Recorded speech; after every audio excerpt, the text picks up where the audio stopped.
자, 우리는 계속해서 장로의 자격에 대해서 살펴보고 있는데요. 오전 시간에 한 내용에 이어서 장로는 6번째로 절제해야 합니다. 장로는 절제해야 합니다. 디도서 3장 2절과 디도서 1장 8절은 절제하며 라고 말합니다. 절제는 성령의 열매 중 하나로서 신자라면 누구나 갖추어야 합니다. 그러니 특히 장로에게 이 자격은 더욱 중요합니다. 여기에 사용된 헬라어는 술 취하지 않은, 깨어있는, 냉정한, 분별 있는 이런 뜻인데, 원래는 술 취하지 않은 이라는 상태를 가리키는 말이지만 이것이 비유적으로 정신이 맑고 자기 감정과 욕망을 절제할 줄 아는 상태를 뜻하는 표현입니다.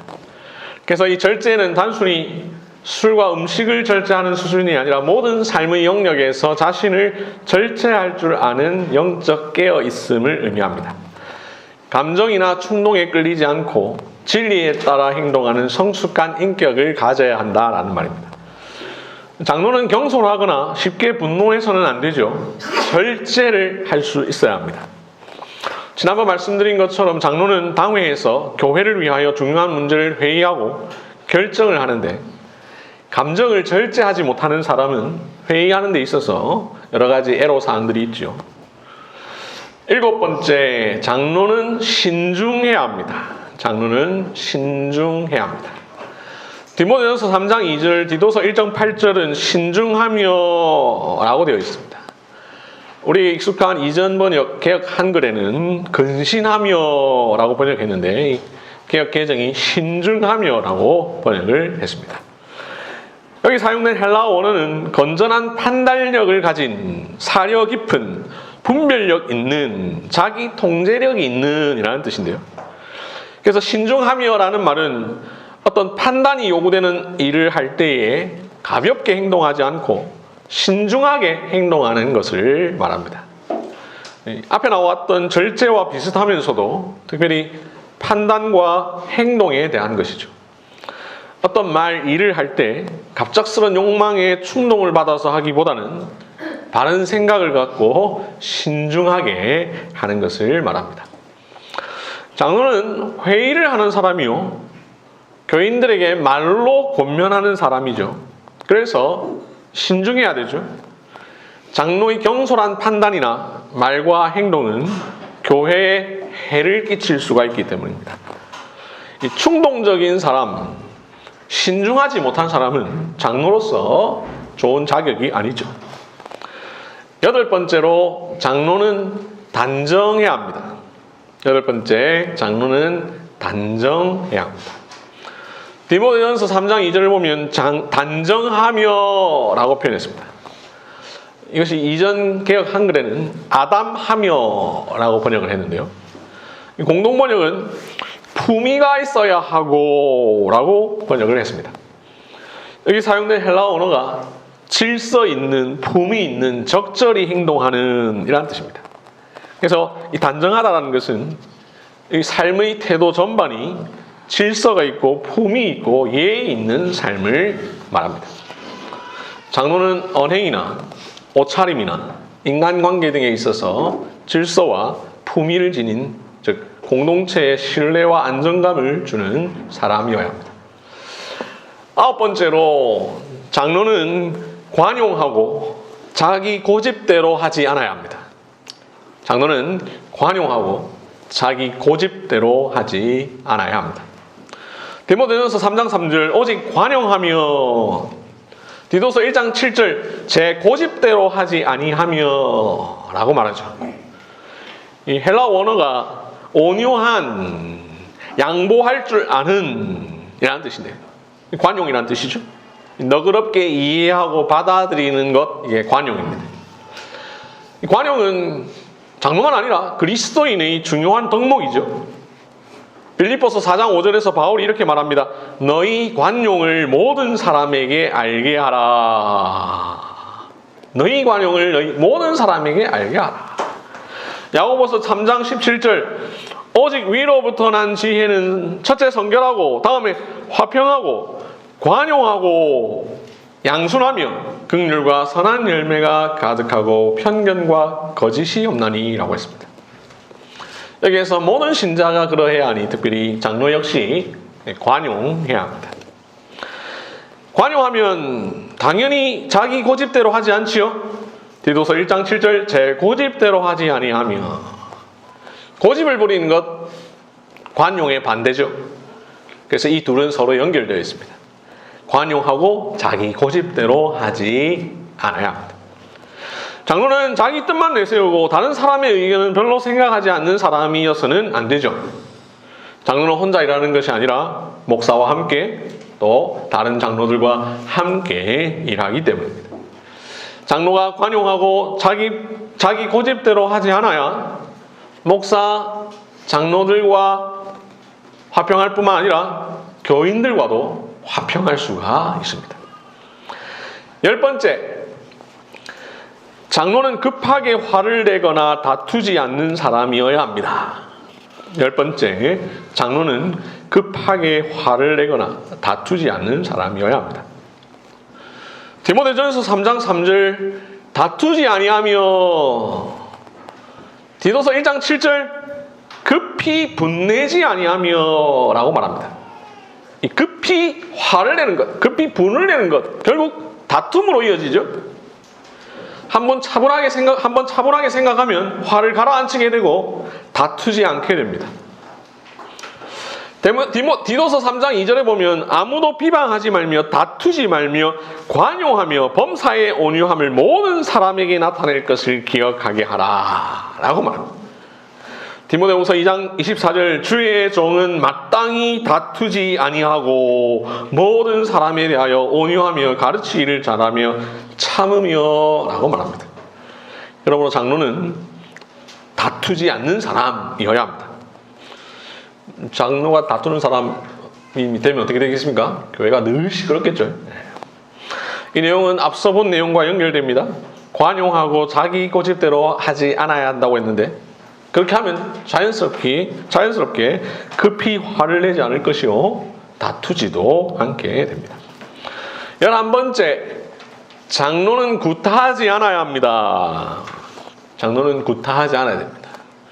디도서 3장 3절, 디도서 1장 7절 구타하지 아니하며, 이 말은 정말 싸우면 안 된다는 거죠. 싸움을 좋아하지 않아야 된다는 말입니다. 앞에 나온 내용과 연결됩니다. 관용하지 않고 자기 고집대로 하며 급하게 화를 내거나 다투는 사람은 구타하게 되고 싸우게 되죠. 장로는 이런 사람이어서는 안 되죠. 그런 장로 있습니까? 있습니다. 12번째, 장로는 돈을 사랑하지 않아야 합니다. 12번째, 장로는 돈을 사랑하지 않아야 합니다. 디모데전서 3장 3절 돈을 사랑하지 아니하며, 디도서 1장 7절 더러운 이득을 탐하지 아니하며, 베드로전서 5장 2절 더러운 이득을 위하여 하지 말고 라고 말합니다. 장로는 돈을 사랑하는 사람이어서는 안 되죠. 교회 생활 오래 하신 분들 다 아실 겁니다. 장로가 교회 건축할 때 건축위원장 맡아서 건설사로부터 수십억 원의 리베이트를 받아서 교회가 엉망이 되는 경우들이 있죠. 돈을 사랑하지 않아요. 13번째, 장로는 술을 즐기지 않아야 합니다. 13번째, 장로는 술을 즐기지 않아야 합니다. 디모데전서 3장 3절, 디도서 1장 7절 술을 즐기지 아니하며 라고 말합니다. 성경은 술 취함에 대하여서 여러 군데에서 강하게 지적합니다. 술 취하는 것을 방탕, 향락, 음란, 정욕과 같은 수준으로 말하고 있습니다. 바울은 술 취하는 것을 육체의 일이라고 말합니다. 고린도전서 6장 10절을 보면 도적이나 탐욕을 부리는 자나 술 취하는 자나 모욕하는 자나 속여 빼앗는 자들은 하나님 나라를 유업으로 받지 못하리라 라고 말합니다. 특별히 한국 교회에서는 일반 그리스도인들조차도 술을 안 마시는 것이 일반적인데, 장로가 술을 마시는 것은 장로 자신은 물론 그가 속한 교회와 한국 교회 전체를 욕되게 하는 일입니다. 어떤 장로가 교역자들을 식사 대접하려고 식당에 갔습니다. 예약을 해두었는데요. 교역자들과 함께 가니까 테이블 위에 술상이 차려져 있습니다. 그래서 그 장로가 좀 당황해가지고 식당 주인한테 술을 차려놓으면 어떡합니까? 그랬더니 식당 주인이 오히려 반색을 하면서 사장님이 평소대로 차리라고 하셨지 않습니까? 부끄러운 일이죠. 14번째, 장로는 선행을 좋아하며 의로우며 거룩해야 합니다. 장로는 선행을 좋아하며 의로우며 거룩해야 합니다. 디도서 1장 8절, 선행을 좋아하며 신중하며 의로우며 거룩하며 절제하며 라고 말합니다. 말 그대로 장로는 선행을 좋아해야 합니다. 장로는 교인들에게 선행을 격려해야 하는데 본인이 먼저 선행의 본이 되어야 하죠. 예수님이 이렇게 말씀하셨죠. 너희 착한 행실을 보고 하늘에 계신 너희 아버지께 영광을 돌리게 하라. 우리 모두 선행을 해야 됩니다. 특별히 장로는 더욱 그러해야 합니다. 또한 장로는 의로워야 합니다. 의롭다는 말은 공의롭고 정직한 것을 말합니다. 장로가 될 사람은 모든 일에 있어서 원칙에 충실하게 언제나 공의롭고 정직하게 하나님의 법대로 해야 합니다. 또한 장로는 거룩해야 됩니다. 말 그대로 생활에 있어서 거룩한 삶을 살아야 합니다. 15번째, 장로는 나그네를 대접하는 사람이어야 합니다. 장로는 나그네를 대접하는 사람이어야 합니다. 디모데전서 3장 2절, 디도서 1장 8절, 나그네를 대접하며 라고 말하죠. 이 나그네를 대접하는 것 역시 장로만 아니라 그리스도인의 미덕이지요. 우리 함께 히브리서 13장 2절을 찾아봅시다. 히브리서 13장 2절.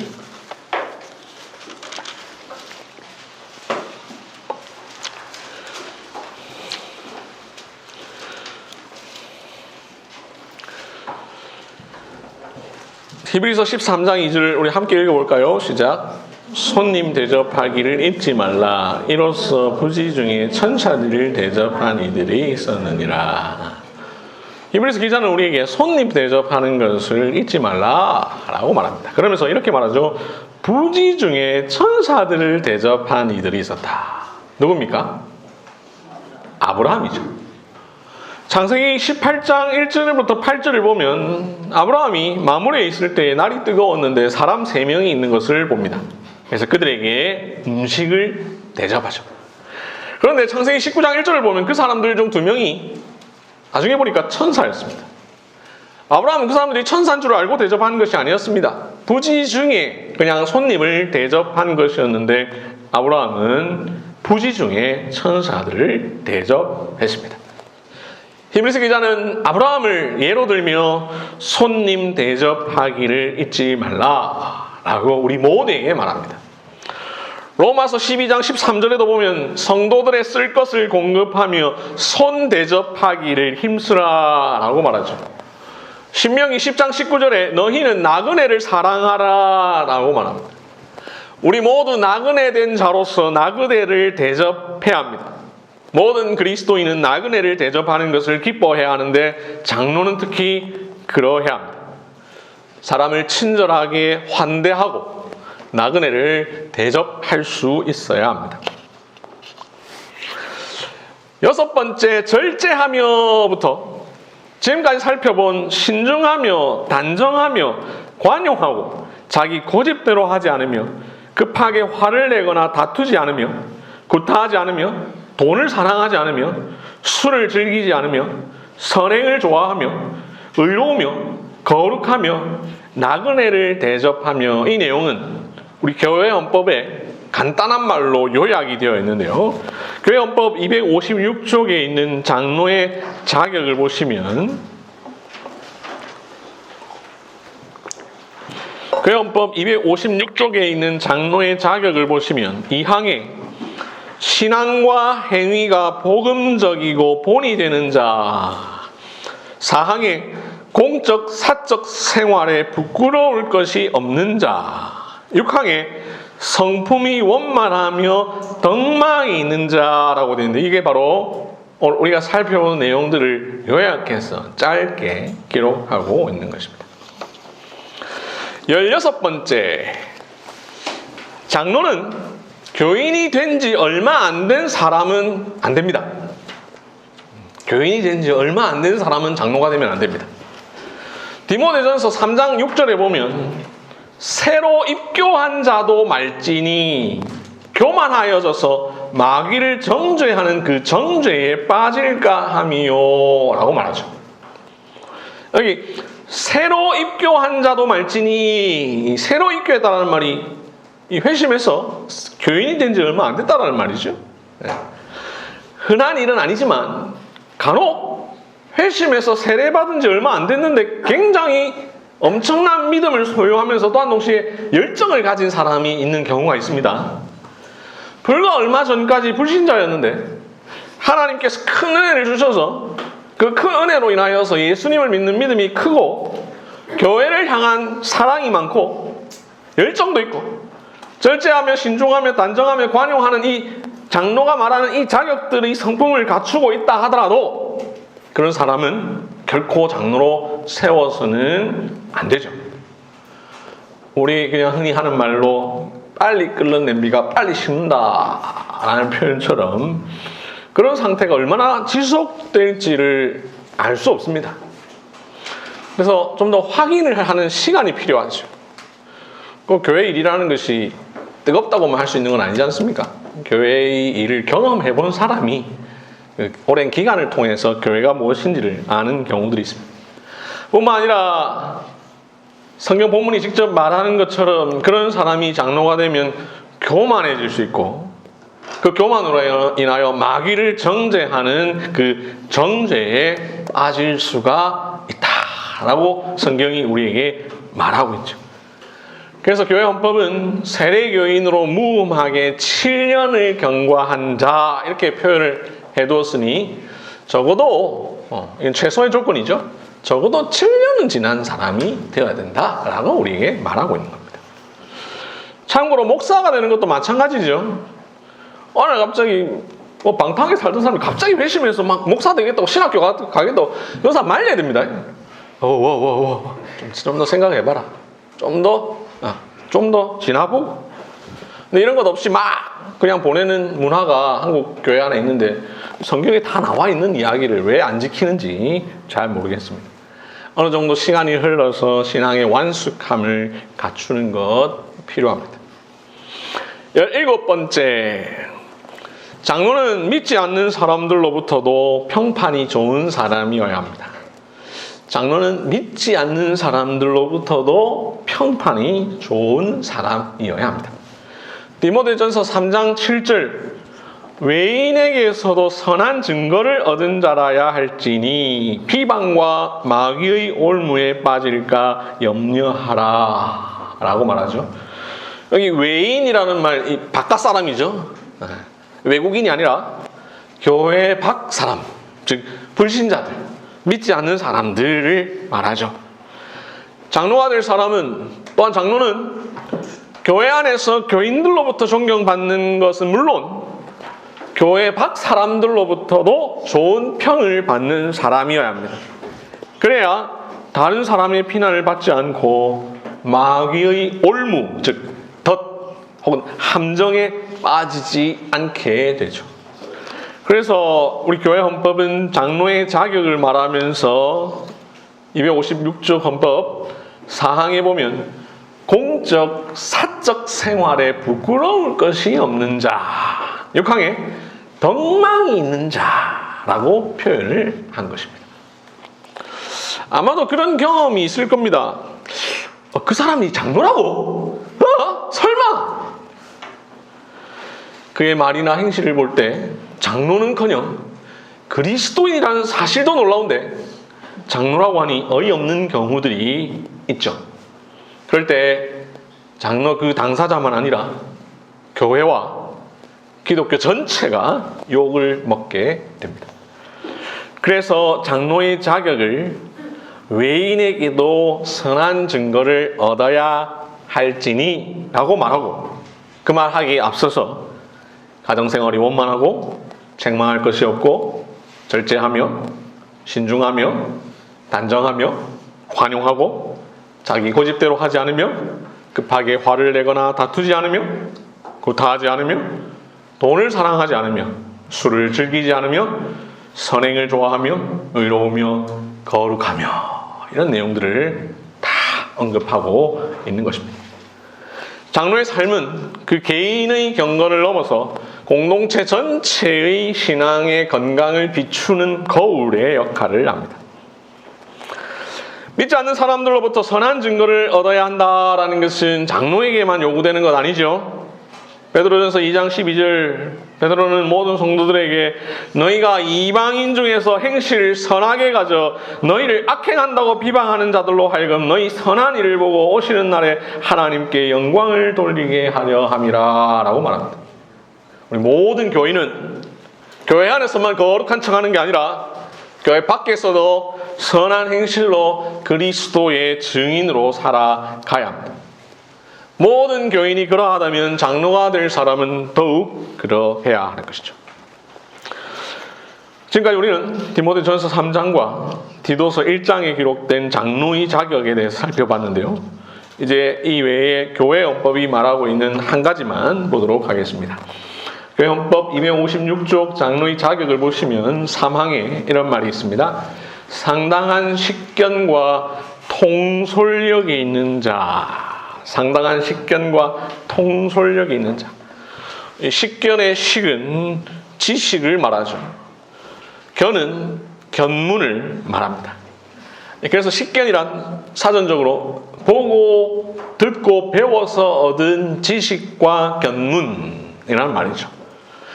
장로는 성경과 교리, 장로교 정신, 교회 헌법에 있어서 상당한 식견을 갖추고 있어야 합니다.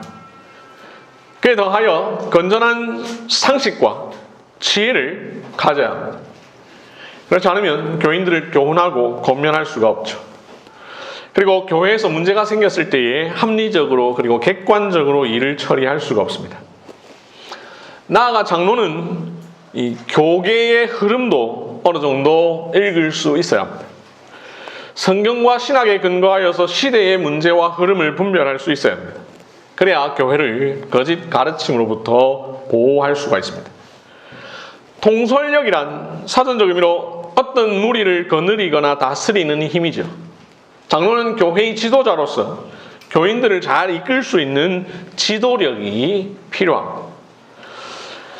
지금까지 말씀드린 이 상당한 식견과 통솔력이 있는 자라는 조건은 교회 헌법이 마음대로 포함시킨 것이 아니라 오늘 우리가 살펴본 본문과 성경 전체의 가르침을 볼 때에 너무나 당연히 필요한 자격이기 때문에 들어있는 것이죠. 지금까지의 내용을 정리해보면 모든 직분이 그렇듯 장로는 그냥 아무나 세우면 되는 것이 아니라 은사와 자격을 가진 사람, 그리고 직무를 할 수 있는 사람이어야 합니다. 그래서 기본적으로는 신앙과 생활에 있어서 모든 교인들의 모범이 되는 사람이어야죠. 바른 신앙과 바른 생활을 갖춘 사람이어야 합니다. 우리는 개혁주의 신앙과 생활을 확립하여 세상의 빛과 소금이 됨을 우리의 목적으로 한다라는 SFC 강령처럼 장로는 신앙과 생활의 확립과 모범을 통하여 교회 안은 물론 교회 밖 사람들에게도 좋은 평판을 가진 사람이어야 합니다. 좀 더 구체적으로는 교회의 영적 형편을 살피고 교인의 신앙과 생활을 살펴 설계도로 신앙생활 하도록 위로, 기도, 교훈, 권면, 권징을 할 수 있어야 합니다. 언약의 자녀를 가르칠 수 있어야 합니다. 교인들이 교리, 오해와 도덕적 부패에 이르지 않도록 거짓 가르침으로부터 보호할 수 있는 사람이어야 합니다. 목사와 함께 당회를 구성하여 예배를 주관하고 세례문답을 하며 회의와 재판을 통하여 하나님의 속성을 드러내고 천국 열쇠의 권한을 수행할 수 있는 사람이어야 합니다. 나아가 한 아내의 남편으로서 가정생활이 원만하고 자기 집을 잘 다스려 자녀들이나 배우자가 신앙생활을 잘하며 가르치기를 잘하고 책망할 것이 없고 절제하며 신중하며 단정하며 관용하고 자기 고집대로 하지 않고 급하게 화를 내거나 다투지 않으며 구타하지 않고 돈을 사랑하지 않고 술을 즐기지 않고 선행을 좋아하고 의로우며 거룩하고 나그네를 대접하는 사람이요. 교인이 된 지 제법 되어서 신앙이 왕숙한 사람으로서 상당한 식견과 통솔력이 있는 사람이어야 하는 것입니다.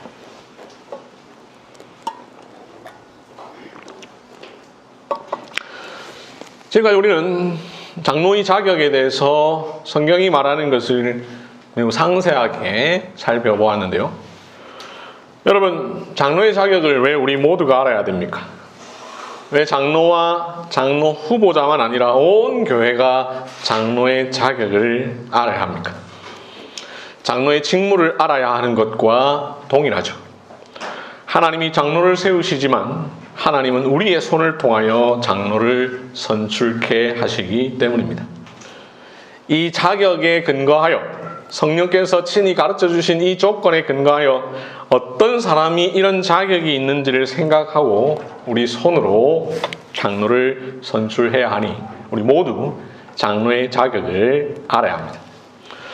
그래서 하나님은 디모데전서 3장과 디도서 1장을 찢어서 장로들에게만 나눠주지 않으시고 우리 모든 그리스도인들이 듣고 읽을 수 있도록 하셨습니다. 목사로 하여금 장로만 아니라 모든 교인들에게 이 본문으로 설교하도록 하셨습니다. 그렇기에 교회는 디모데전서 3장과 디도서 1장에 적합한 적절한 자를 신중하게 살피고 서로를 돌아보아야 합니다. 우리 교회가 그동안 성도의 교제를 중요하게 가르치고 실천하는 이유는 성경에서 그렇게 하라고 말하고 있기도 하지만 바로 이 자격 조건을 우리가 늘 살펴야 되기 때문입니다. 그러나 안타깝게도 오늘날 교회들이 성경에 명확하게 말하고 있는 이 본문에 주의를 기울이지 않습니다. 설교자가 이 본문으로 설교하는 경우가 드뭅니다. 다른 때는 안 해도 적어도 장로 선택을 앞두고는 해야 되는데 그렇게 안 하는 경우가 너무나 많습니다. 혹은 성경이 말하는 자격이 아닌 다른 것을 자격으로 내세우기도 합니다. 제가 예전에 있었던 어느 교회에서의 일인데요. 여러 장로들이 있었는데 그 중에 한 분 장로는 제가 아무리 봐도 저분은 어떻게 장로로 선출되었지? 너무 이해가 안 되는 거죠. 완벽할 수는 없지만 저분은 조건이 자격이 너무 안 되는데 독특한 분이었거든요. 너무나 자격이 부족하고 뿐만 아니라 교인들도 그분을 다 싫어하더라고요. 그래서 제가 궁금했습니다. 저런 분이 어떻게 장로가 됐지? 분명 장로가 되려면 교인 3분의 2의 동의를 얻어야 하는데 그게 생각보다 쉬운 일은 아닌데 라는 생각을 했습니다. 그렇다고 제가 다른 교인들에게 물어볼 수 없지 않습니까? 근데 마침 제 신학교 동기 중에 그 교회에 출신이 있어서 물어봤습니다. 전화를 했어요.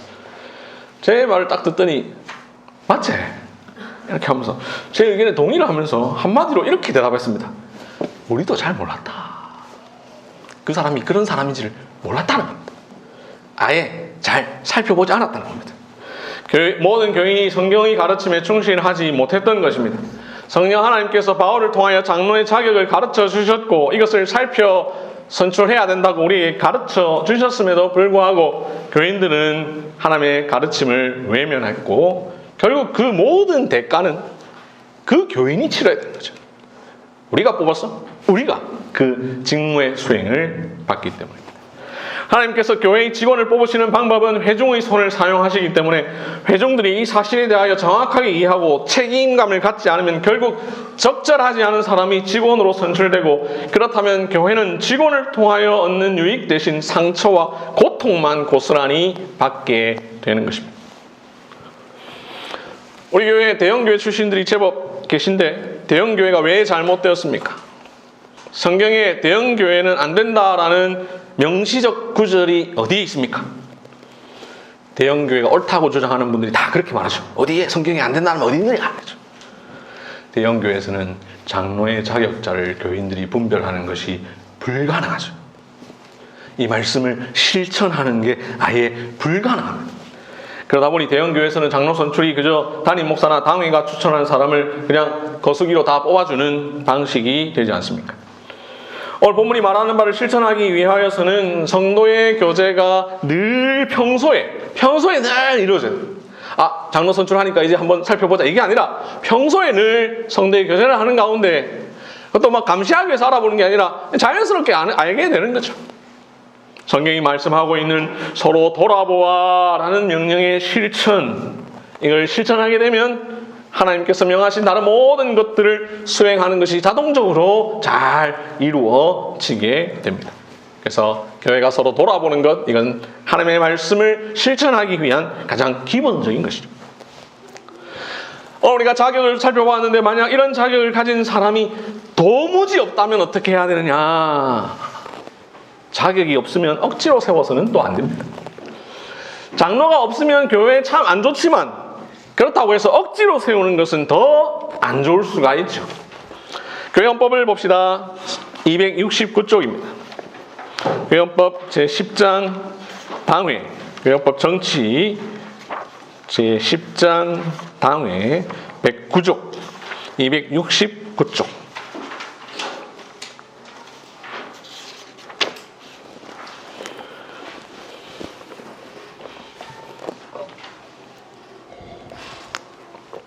교회헌법 정치 제10장 당회 제109조 당회의 조직 요건 269조 당회는 세례교인 30명 이상과 장로의 자격자가 있을 시 반드시 조직하여야 한다.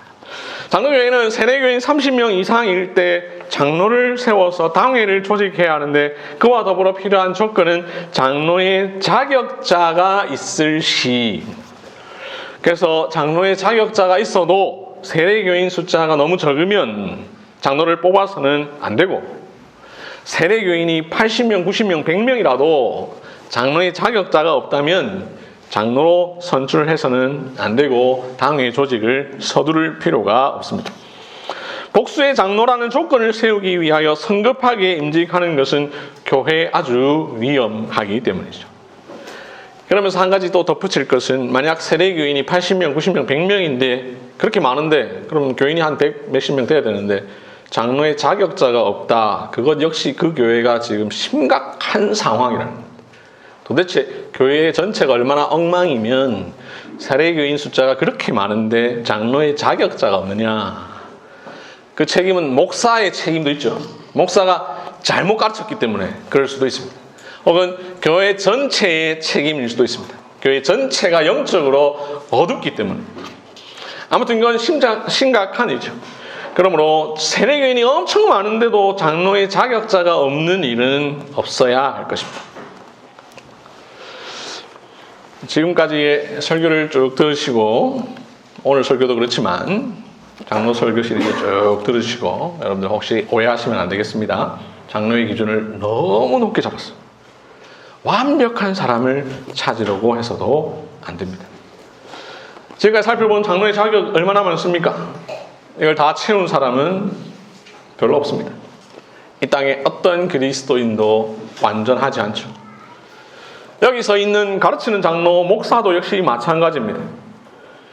오늘 본문이 말하는 감독의 자격, 바로 가르치는 장로, 목사에게도 동일하게 적용되는 것인데 장로인 저도 오늘 설교 본문에 비춰볼 때 부족함이 많습니다.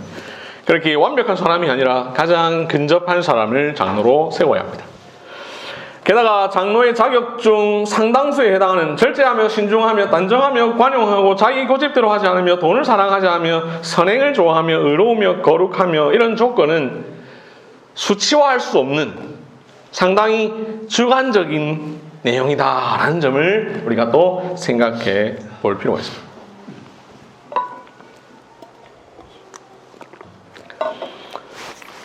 여기까지 설교의 내용을 쭉 들으신 뒤에 혹시나 이런 생각하는 분 없으십니까? 목사님, 세상적으로 지위도 좀 높고 직업도 좀 좋고 돈도 좀 많은 사람이 장로가 되어야 한다. 이런 말씀은 왜 설교 안 하십니까? 우리 교회에는 이런 생각을 가진 분이 단 한 분도 없을 줄 믿습니다. 그러나 안타깝게도 한국 교회의 은연중에 이런 생각을 가진 분들이 많죠. 심지어 장로가 되려면 헌금을 얼마 해야 한다더라. 저 사람은 직업이 좀 별로라서 장로가 되면 안 돼 라고 말하는 사람들도 있습니다. 어떤 교회는 장로를 뽑는데 그 사람의 신앙 상태는 보지 아니하고 그 사람의 사회적 지위만을 봅니다. 이런 생각과 행태는 그야말로 교회의 세속화입니다. 장로는 교회의 직원이지 세상의 직원이 아닙니다. 장로는 영적인 일을 감당하는 사람이지 세속적인 일을 하는 사람이 아닙니다. 장로가 되는 데 있어서 세상적 지위와 재산과 직업과 학력은 절대적이지 않습니다. 특별히 장로가 되기 위해서는 얼마를 헌금해야 한다더라 라는 생각은 그야말로 성직 매매입니다. 중세교회에서 돈으로 사제직을 매매하는 일이 빈번하게 일어나서 개신교회가 그렇게 하는 것을 지적하여 나왔는데 우리가 그렇게 하는 것은 개신교회의 근간을 흔드는 일입니다. 여러분, 성직 매매를 영어로 뭐라고 하는 줄 아십니까?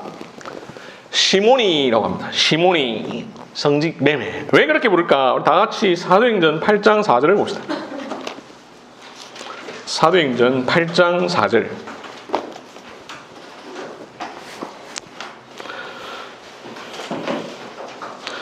신약성경 200쪽 사도행전 8장 4절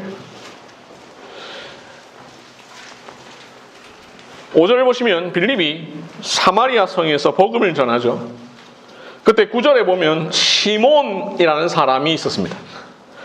이 사람 원래 직업 마술사죠.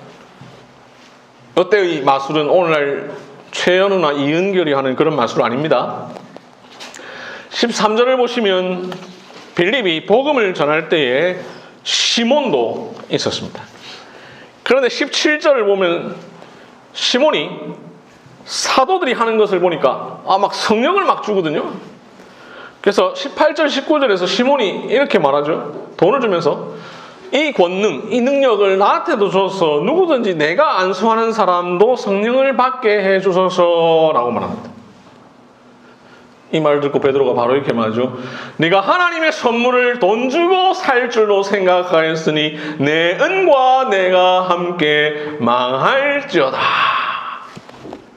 바로 이 시몬의 이름을 딱 그러니까 시몬이라고 합니다. 돈으로 하나님의 선물인 은사와 성례와 직분과 하나님의 복을 사려고 하는 행위, 이 성직매매가 바로 이 시몬이입니다.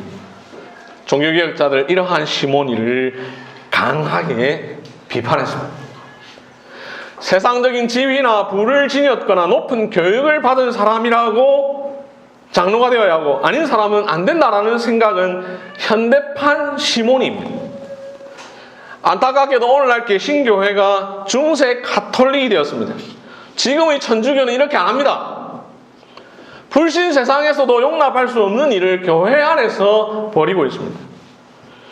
성경이 말하는 자격 외에 세속적인 잣대로 장로의 기준을 삼는 것은 매우 위험합니다. 베드로가 말한 것처럼 장로든 어떤 직분이든 돈으로 하나님의 선물을 사려고 하는 자, 내 은과 내가 함께 망할지어다. 금산교회 이야기를 아십니까? 제가 한번 그 동네에 다녀와서 여러분들에게 알려드린 적이 있는데 전라북도 김제에 금산에 있는 금산교회, 이 교회는 한국교회 역사에서 매우 의미 있는 교회입니다. 1900년대 초반 이 교회에는 조덕삼이라는 마을의 유지가 있었습니다. 이 조덕삼은 일찍이 미국 남장로교회 테이트 선교사로부터 전도를 받아 기독교를 믿었습니다. 이 사람은 비단 장사와 인삼 등을 통하여 재산을 엄청나게 모은 재력가, 마을 유지였습니다. 워낙 부자였기에 자신의 집을 동네 사랑방으로 내어주어서 마을 사람들로 하여금 선교사의 설교를, 가르침을 듣게 했습니다. 이 조덕삼에게 이자익이라는 머슴이 있었습니다. 이 조덕삼에 비하여서 나이도 34살 정도 어린 사람입니다. 경남 남해 출신인데 일찍 고아가 되어서 멀리 전북 김제에까지 와서 머슴살이를 하고 있었습니다. 이자익은 일과를 마치면 딱히 할 일이 없어서 사랑방 문 밖에서 선교사의 가르침을 접했습니다. 그러다가 예수님을 믿게 됩니다. 1907년 새해 첫 주일 이 데이트 선교사가 예배를 마치고 교회의 일꾼을 발표합니다. 그동안 우리 금산교회도 많이 발전했으니, 그리고 그 당시에는 선교사가 자주 올 수 없고 이렇게 돌아다니면서 선교를 하니까 계속 올 수 없으니 이 교회를 좀 맡아서 수고할 2명의 영수를 발표하겠습니다 라고 했습니다. 이 영수라는 것은 아시는 분은 아시겠습니다만 한국교회 초기에 장로를 세우기 전에 일종의 서리장로와 같은 직분이었습니다. 선교사가 2명의 영수를 발표했는데 바로 이 조덕삼과 이자익이었습니다. 머슴을 영수로 임명한다라는 것, 이건 당시 우리나라 상황에서는 상상하기 힘든 일이었습니다. 이를 교인들은 기쁨으로 받아들였습니다. 이 일로 인하여 교회가 점점 성장했습니다. 그러다가 세대교인 30명이 넘어서 이제 장로를 세워야 할 때가 되어 장로 투표를 했습니다. 사람들은 당연히 조덕삼 영수가 장로가 될 것이라고 생각을 했습니다. 그런데 투표 결과 뜻밖에도 이자익 영수가 장로로 선출되었습니다. 영수가 2명인데 주인은 안 되고 머슴이 장로가 됐습니다. 분위기가 싸하죠. 선교사도 역시 내심 걱정을 합니다. 이 조덕삼이 상처를 받고 나가서 교회를 따로 세우면 이 좁은 마을에 교회가 2개나 되는데 어떻게 되지? 이상한 분위기를 감지한 조덕삼이 발언권을 얻어서 앞으로 나가서 말했습니다. 우리 금산교회 교인들 참 훌륭한 일을 했습니다. 저희 집에서 일하는 이 이자익 영수는 저보다 신앙이 훨씬 더 좋은 분입니다. 참으로 감사합니다. 조덕삼의 이 의연한 태도에 모든 사람이 크게 놀랍니다. 양반과 천민의 차별이 심하던 시대에 조덕삼은 자기 집에서 일하는 자기보다 34살 어린 머슴을 장로로 잘 섬겼습니다. 그뿐만 아닙니다. 이 자익은 나중에 신학교에 갑니다. 당시 신학교 평양에 있었죠. 전북 김제에서 평양까지 갔습니다. 조덕삼은 이자익이 신학교에서 공부하는 모든 비용 일체를 감당합니다. 조덕삼은 나중에 금산교회 장로가 되는데 나중에 목사가 된 이자익을 자기 교회 담임 목사로 청빙하는 데 앞장섭니다. 그리하여 금산교회 이자익 목사, 조덕삼 장로가 함께 교회를 섬깁니다. 훗날 이자익 목사는 교회 헌법에 정통하고 회의 규칙에 완벽한 지식을 갖춘 인물로서 장로교 헌법의 기초를 닦고 총회장을 3번이나 지낸 유일한 사람으로 한국교회 역사에 중요한 인물이 되었습니다. 19세기 스코틀랜드 교회에서 30세의 장로가 되어 33년 동안 장로로 섬긴 데이비드 딕스는 그의 책에서 이렇게 말합니다. 장로직은 외적인 상황, 은사, 역량이라는 측면에서 엄청난 다양성을 보인다. 귀족으로부터 농부에 이르기까지, 큰 상인으로부터 비천한 기술공에 이르기까지, 철학자로부터 공장 노동자에 이르기까지 모든 계층의 교회 멤버들 중에서 직분자를 뽑는 것이 우리 장로교 제도의 탁월한 점 중 하나다. 우리는 굳이 이런 교회 역사를 찾아보지 않아도 쉽게 생각할 수 있습니다. 만약 장로가 되기 위하여 직업과 재산이 중요하다면 어부 출신 베드로와 요한은 장로가 될 수 없었을 것입니다. 설교를 마무리하면서 하나만 말씀드리겠습니다. 오늘 설교를 들으면서 혹시 나는 어차피 장로가 될 마음이 없으니 여기에서 말하는 내용은 나와 상관없어 라고 생각하셨습니까? 여기서 말하는 사람이 되는 건 불가능해 라고 생각하셨습니까? 다 함께 오늘 본문 디모데전서 3장 1절을 봅시다. 사람이 감독의 직분을 얻으려 함은 선한 일을 사모하는 것이라 라고 말합니다. 지난 시간에 본 것처럼 이 말은 신자라면 장로의 일을 하고자 하는 간절한 의지를 가지라 라는 말이죠. 장로가 하는 일은 고상하고 귀하고 훌륭하고 가치 있고 아름다운 일이니 장로가 되기를 사모하라 라는 뜻이죠. 그래서 우리는 모두 이러한 일을 하고 싶은 마음을 가져야 합니다. 그러면서 바울은 2절 이하에서 장로의 자격을 말하죠. 이 사실을 통하여 바울은 우리에게 이렇게 가르칩니다. 여기서 말하는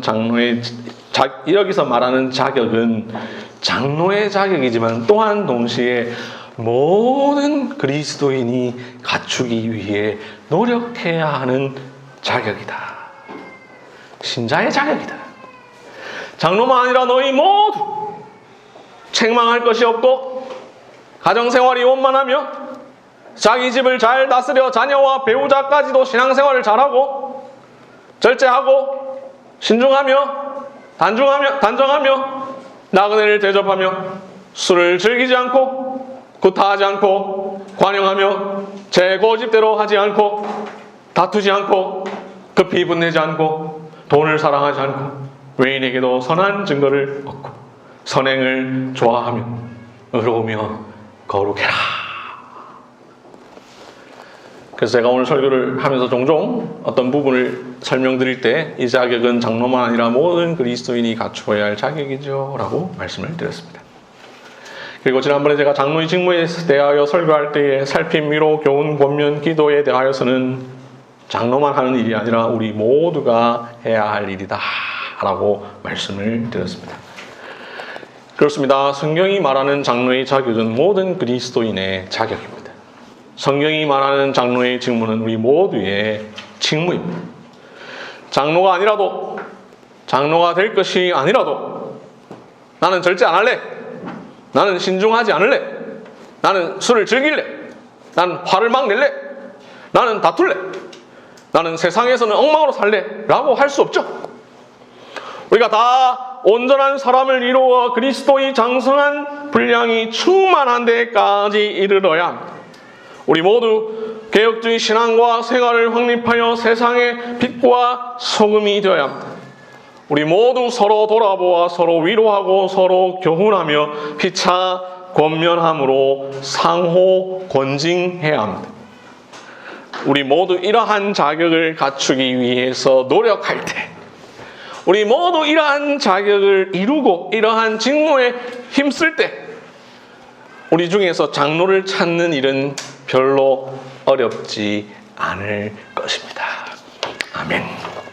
이 시간 다 함께 주신 말씀 생각하면서 잠시 기도하겠습니다.